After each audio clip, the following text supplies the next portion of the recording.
everyone? This is Robbie Burnham, aka Preacher Man RB, and this is JP, and this is Beyond Caliber. We're about to give our thoughts on SummerSlam, and also Kalen is supposed to be doing his punishment because after you'll figure out, because I'm gonna edit in our predictions or whatever, and we're gonna talk about it. But he was the biggest loser of the predictions, so he has to get ice water dumped on his head. So whenever he gets that to me, I'll edit it into this video. And also Saturday we're going to videotape Joe actually giving the championship to Josh because he won. We almost tied for first place, like we tied for last place last time. So right. Yeah. But I'll let Josh talk about it a little bit. and we'll get started. All right. So SummerSlam obviously being one of the big four of the WWE pay-per-views, of course, along with WrestleMania and I think Royal Rumble, and then is it Survivor Series, I believe. SummerSlam this year, I mean, to me personally, I felt like there was a lot of good that came out of it. There were title changes that I felt weren't forced. I felt that they happened naturally and happened at a pretty decent time, actually, for SummerSlam. Of course, you know, some big moments happened throughout the night as well that are definitely shaping the future that WWE is trying to move into, and Triple H is trying to move in with the rest of the crew. But the first match of the night, I believe, was that Rhea versus Liv? I think so, yeah. So started out, you know, with Liv Morgan as the champion, the current champion, facing Rhea Ripley, who is her first match back since she got injured. She actually dislocated her shoulder in the match too. Yeah, dislocated her shoulder during the match. She had Dominic, you know, Dirty Dom at her side and all that. But of course, you know, what ended up happening, you know, was kind of, you know, I could see it coming, but I also was still like shocked the way they did it. Yeah, and in the predictions part of it, I was the only one that said Liv was going to win because I knew that was coming. Negative. Oh, I said Liv. Oh, you did too? Okay. Yeah. Well, one of them I said I was the only one that said it. I said Liv, and the reason I said Liv is because I kind of felt like there was a pretty decent chance that they were going to have Dom side with Liv, which is exactly what ended up happening, and I think that's kind of what you were thinking too. Yeah. Oh, hey. So, and then we became tied for first place. Yep. Immediately right off the bat. Following that match, I think it was Sammy versus Braun, or was it? I think so. Yeah. And I chose Braun Breaker for that Yep, one. I did as well. And I just, after the first time of him losing to Sammy, they weren't going to make him lose twice, not with the big push that he's having, and just the monster that they're trying to make him. Then we was 2-0. Yep. And then the other one, the next one was like Nia Jax and Bailey, wasn't it? Bailey, yep. Nia Jax and Bailey, I believe. And see, I lost that. That's the one of the first ones I got wrong because I thought Bailey was going to win. And I actually had voted Nia. I love Bailey as a champion. The direction that I believe it's Tiffany Stratton with the briefcase, and Nia Jax, their duo is headed. It kind of made sense to me that there was a decent chance they were going to put Nia. And here, I knew a lot of people were going to sort of go with Bailey retaining. So this was one of those matches where I decided to flip, and what everybody else was saying, I decided to do the exact opposite. And then I came into second place. But it paid off there. My thoughts is, with Nia getting the championship, could it be a possibility that she joined the Bloodline? That could actually be a very decent idea. See, I'm thinking that, you know, the Bloodline doesn't have to be just males, obviously. They could bring in females. I do want to see her with the Bloodline. With the direction they're going with her and Tiffany right now, do I think that's going to happen pretty quickly? No. I think they're going to let things play out with Tiffany and her. I think once that duo is over, there's a likely chance that she might move into the Bloodline role, so to speak. Then the next match was Logan Paul and LA Knight. Logan Paul and L.A. Knight. Yeah, I chose LA Knight. Yep, definitely chose LA Knight. With the fact that he's, you know, Logan Paul's only had 2 championship And then he's bragging that he has the second defenses. longest reigning United States Championship run. Yeah. Dude, the only reason you got that is you never defended the title. Yep. But I knew that it was pretty much time that they put it on somebody else who was going to have it regularly back. And so that one, I think, for all of us was an easy, guess. I think that we all said LA Knight was going to win that one, and it definitely happened. Which one was next? Was it Gunther and Priest next?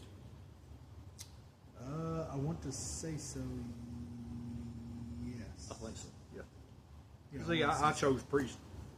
I had a feeling I had a feeling that Finn Balor was going to do what he did, but I still thought maybe there was a chance that Damien kept it, even if Finn Balor did what he did. But Actually, no. We'll get back to that one in a second. Drew McIntyre versus Oh CM yeah, Punk. yeah. See, I had all of them said CM Punk's going to win. CM Punk's. I was thinking, no, he's not. You got Seth Rollins as a referee. You got Drew McIntyre in there. They both hate his guts. He was going to get beat anyway. The thing that I was thinking as to why I chose CM Punk was because I thought if they were going to start pushing CM Punk and Seth Rollins more, that feud coming back to fruition, I thought that it was going to start after the match, meaning that CM Punk was going to win against Drew, and then there was going to be sort of like a heated moment where they like stared at each other and all that after the match was through, and then CM Punk was going to start something with Seth Rollins. Happened during the match. But it happened during the match, and that's what screwed me up was because they decided to do that during the match. Seth had the bracelet on, and that's what distracted Punk.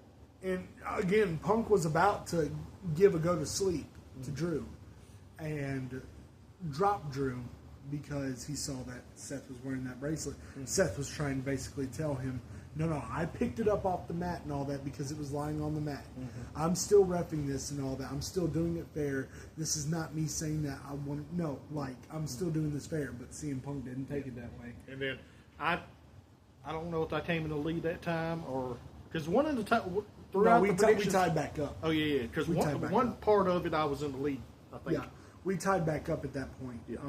And then it came the Damian Priest-Gunther match, which you voted Damian Priest as the winner, and I had said Gunther. Yeah. And the reason I said Gunther is because, I knew that there was some turmoil going on between Judgment Day in several different areas, Dom and Rhea, Finn and, Damian.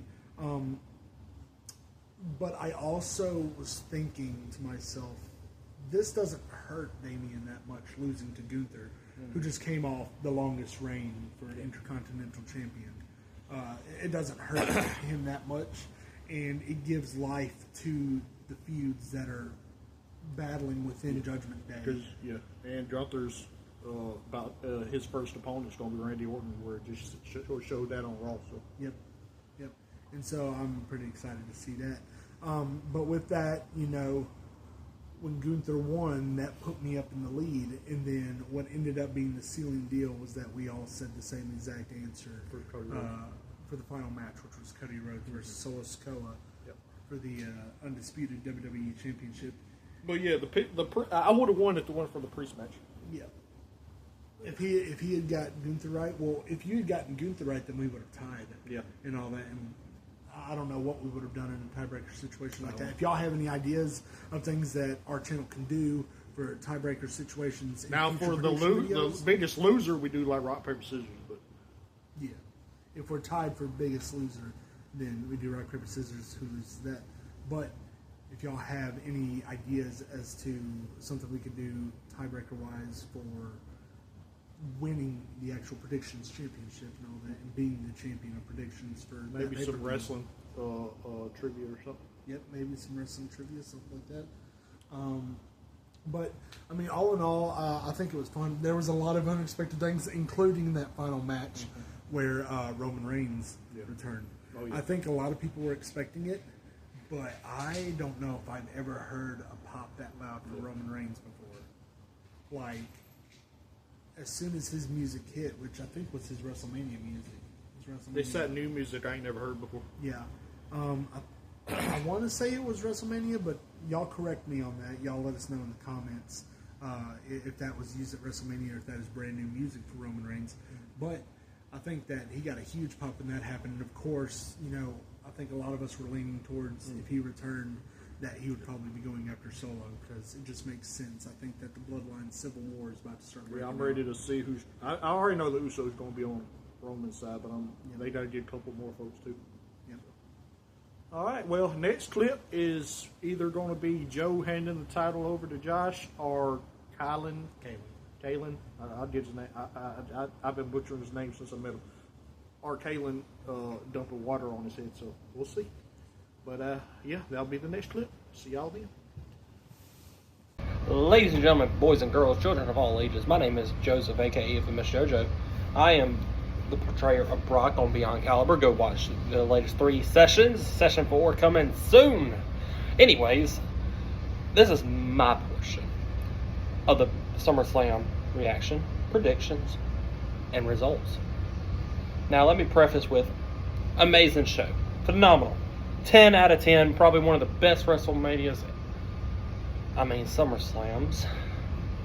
in a long time. However, it cost me my prediction championship, and allow me to elaborate for you. Since WrestleMania, we have had a thing called the Wrestling Prediction Championship, and I have held it for 118 days. A fighting predictions champion. I have not missed a turn-in of my predictions. I have not been defeated in 118 days on predictions for PLEs. Until now, because Paul Triple H Levesque threw so many curveballs that I thought he wouldn't throw because they were too early. Like having CM Punk lose to Drew McIntyre, Rhea Ripley lose to Liv Morgan and get beat the way she did because of that little twerp Dominic Mysterio who looks like a cheap version of Pedro Pascal.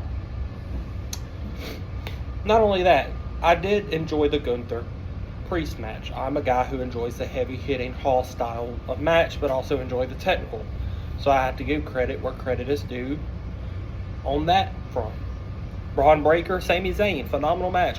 Awesome portrayal of how strong they want to push Braun Breaker.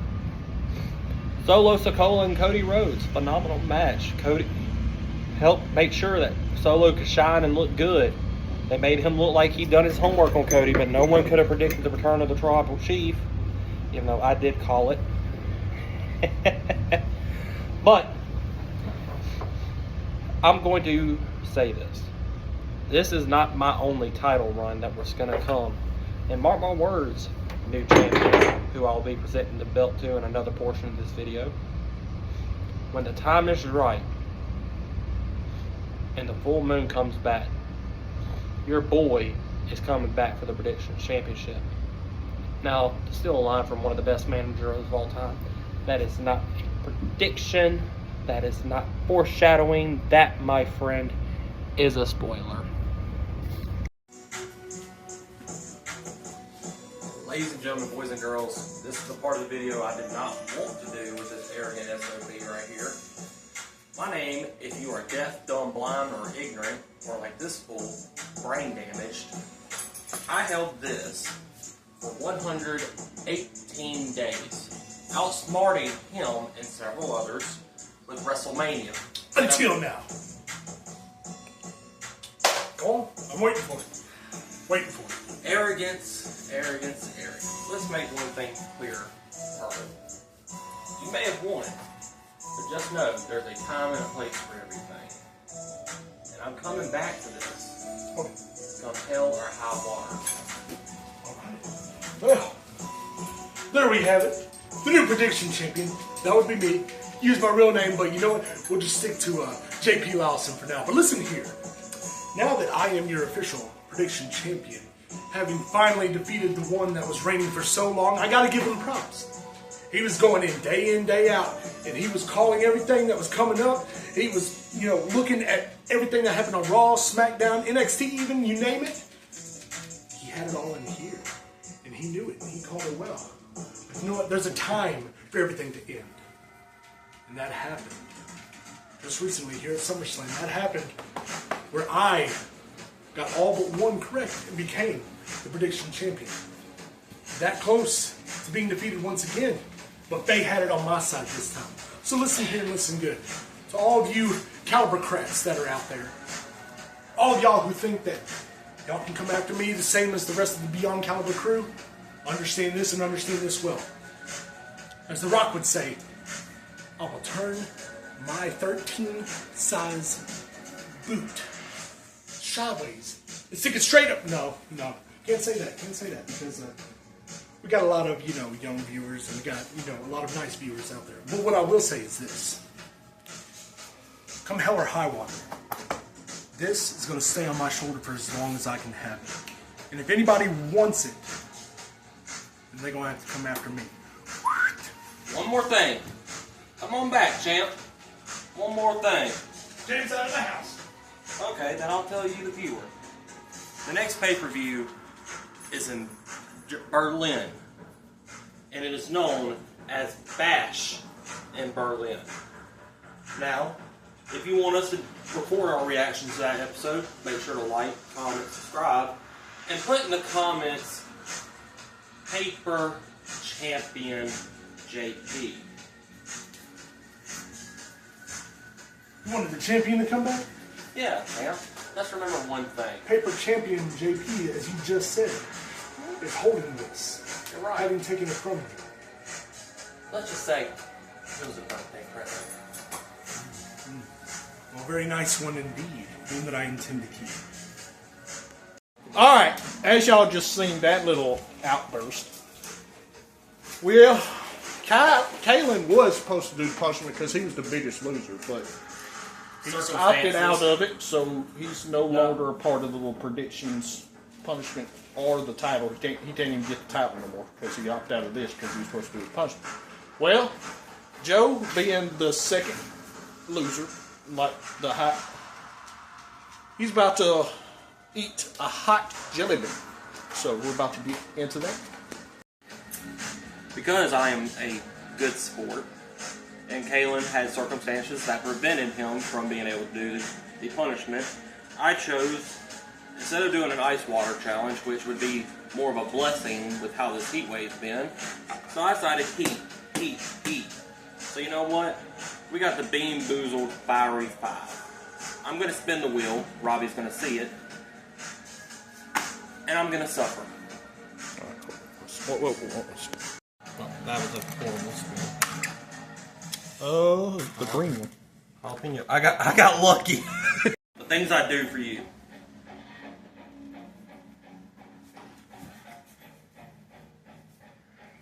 How bad is it?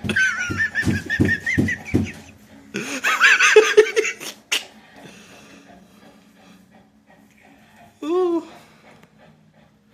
You okay, Joe? You good? Are we allowed to drink alcohol on the channel? I don't think so. I don't think. If we do that, Yanins. Okay, let me fix you a shot of Tabasco sauce. Spicy water. Spicy water. Oh, Lord. All right. Ladies and gentlemen, this was my punishment. The things I do for y'all. This is Blue Collar Solid, Infamous JoJo, aka Joe, signing out.